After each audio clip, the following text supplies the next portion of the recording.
Hey, welcome to our show. I'm Jay Burney. Today is April 23rd, 2020.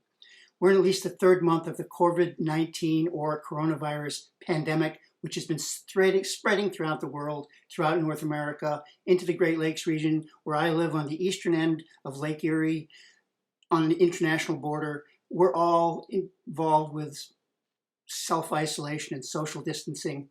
This show is designed to connect us all, reconnect us all perhaps during this time of the pandemic, connect us to our friends, our families, our colleagues, people that know each other and share mutual interests, often our work and our concerns about what is going on and what's going to be coming next. Today I'm very happy to have one of my favorite people, Marcie Jacklin, who lives just across the river from me in Canada, in Fort Erie. Marcie is currently chair of the Niagara Birding Conservation and Tourism Collaborative, which is hoping to improve conditions for birds and birders visiting Niagara. She's one of the founding members and president of the Community of Voices of Fort Erie, an incorporated group which currently has an appeal with the provincial government in regards to one of Fort Erie's critical natural and historical resources called Waverly Woods or Erie Beach. And we're going to be talking about that here today. The Niagara Falls Nature Club has awarded Marcie the R.W. Shepherd Award for 2020 to recognize and honor her for her contributions to the Niagara community in the field of nature.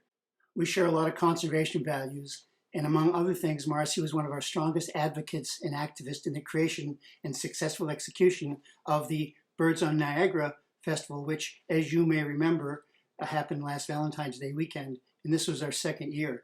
Marcie and our friend Carrie Kennedy were so instrumental in helping bring the Canadian side into the coalition that built this festival, and their partnership is historic, and we are calling ourselves an international bird festival, and without Marcie, without Carrie, that wouldn't have happened. Marcie, we're usually connected by international crossings, by the Peace Bridge, not so much today because of this terrible pandemic that's going on. This is the Checkin. How are you doing? Good. How are you, Jay?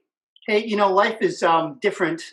It's challenging. I mean, we're all kind of indoors. We get out when we can, but we can't see each other in person, and that's different. I think our world is changing, so that's on my mind. Yeah, I know. This is great, actually, to be able to see you and chat with you. So, what's life like in Fort Erie? I know I don't get over there. Can't get across the bridge. Yeah, the same with us. We can't go to the U.S. It's pretty quiet because a lot of our neighbors are summer residents from the States, so it's very quiet around here. But the birds are liking it, I think. Yeah. So let's talk about the birds. What is birding like now on your side of the lake? I mean, I know we're having pretty neat birding here, and a lot of people are getting out. We're just not, we're social distancing, so we're not doing a lot together. Right. Same here. I hike around the area, so some of the roads along the lake are pretty quiet. So I've been hiking along there, but it's been pretty slow so far. I'm optimistic with not many people walking the beach that we might actually get some shorebirds this year, which has not happened for 5 or 6 years now. So why do you think that is? Definitely human disturbance. So lots of people walking the shoreline, and they've got dogs, and so they just get continually disturbed. And so I'm optimistic that maybe we'll have a nice show of shorebirds this spring. There is that great advantage, I think, to birds. All the humans disappear and stay inside so they can do their thing. So let's just talk about the shorebirds a bit. What kind of shorebirds do you expect there? Well, we used to have at least killdeer and spotted sandpipers nesting on the beach, but that hasn't happened for many years now. But yeah, I used to get dunlins and white rump sandpipers, and I've had a good variety of shorebirds over the years. But there's just no place for them to roost now or to, enjoy. Everything is changing so much. Maybe this little break from our social world will give us an opportunity to rethink about how we're going to come out of it, because ecology and nature, is the foundation, right? So what you're seeing is we're seeing all over the place with collapse of nature. It's Well, unfortunate. it's unfortunate, and you're right. I am optimistic that maybe people will, because they are shut in or restricted to their yards a lot, that they will learn to appreciate nature more and understand the connection that there is to pandemics and everything else that is happening, the weather and climate change. So I think I hope people will try and connect the dots. I think if we're going to survive as a species, we're going to have to work hard together to try to connect the dots because it's very complicated, socially, economically, and certainly the environment is both being impacted and maybe some part of the cause of why we're having this thing. Um, but let's talk about what's going on right today. I know the warbler season is neotropicals are just starting to come through. I mean, maybe a few more days, maybe a week, but we're starting to see things. What's going on over just across the river? You're a mile away. Yeah, really, it's been quite slow. I mean, we're getting the kinglets and brown thrasher, and I think there's a bit more action on the Lake Ontario side. So they seem to be getting a few more birds, but we've got common terns are back, which is always nice. And yeah, so I the floodgates should open soon. I hope. Should. Have you had any loons? We've had a couple over on this side along the waterfront. Yes, Yeah. yes. It was just 2 years ago, 2018, we had that big loon fallout and grebes and snowy owls are still here. We had ice in our harbor, and it was just an amazing Oh, fallout. Um, phenomenal. Yeah. It's why do one of those the things happen? Yeah, it's you feel bad for the birds, but wow, for bird watchers, it's a spectacular event for What, sure. what do you think created that fallout that year? Do you remember it?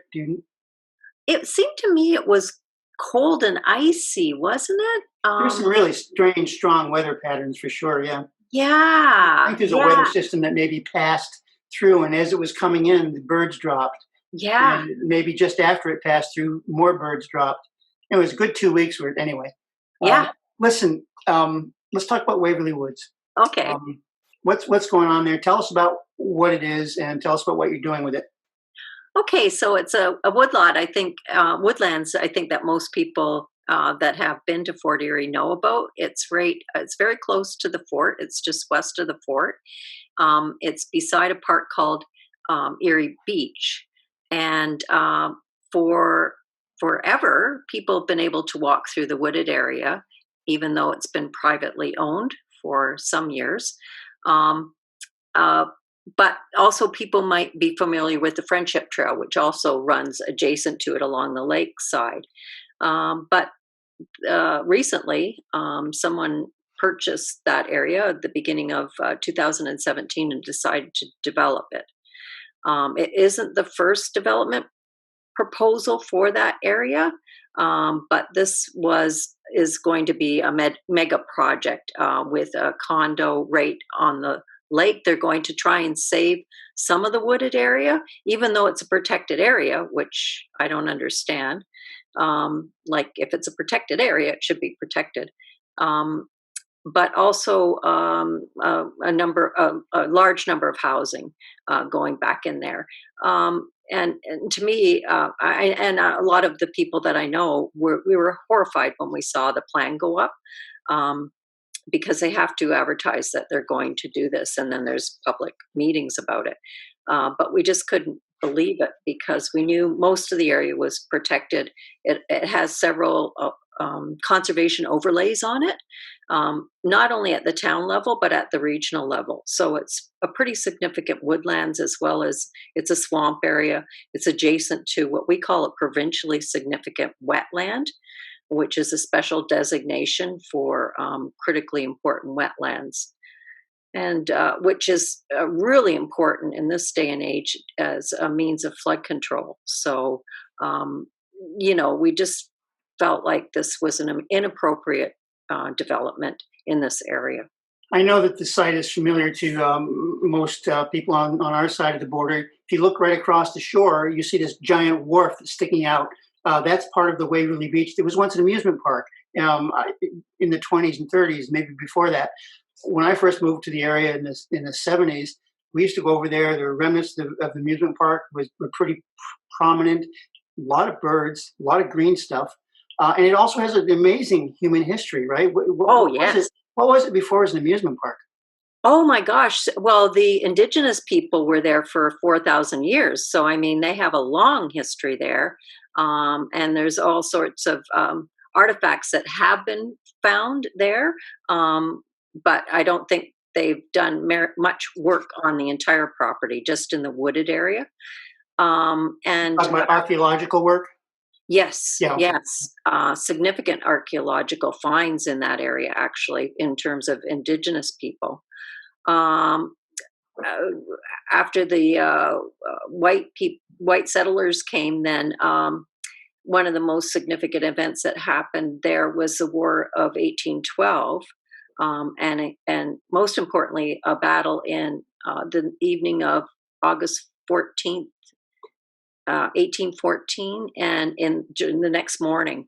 At that point, the Americans held the fort, and the British forces came along the beach, Waverly Beach, and there was a huge battle, and over 200 British soldiers were killed, as well as a few American soldiers. The Americans really won that battle because the British were assuming that they were doing a sneak attack, and it really wasn't a sneak attack. The Americans did know they were coming, so they were slaughtered basically.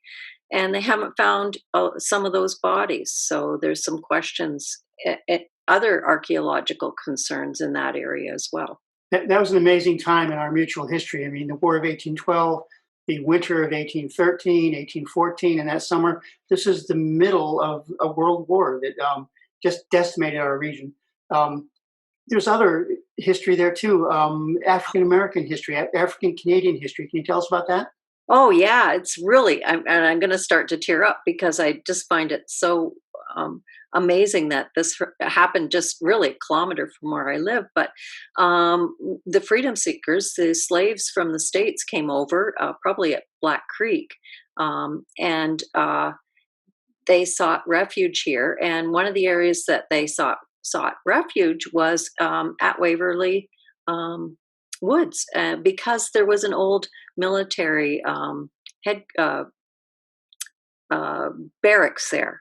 So they were living in the old barracks and living in the woods until they could find a place to settle, get a job or whatever. So, and I can imagine the conditions were just horrendous for them because, there wouldn't be any comforts there. It was pretty basic. So, but Fort Erie has a long history of welcoming refugees, and I think that's probably one of the most significant things, and one of the first times that we did that. But no, I'm going to take that back because many what we call United Empire loyalists came over from the States as well. So that's my historical background, is that in the 1700s, the British, of course, there was were not being warmly received in the States, and so they were trying to get refuge somewhere else, and they came across at many points in Canada, but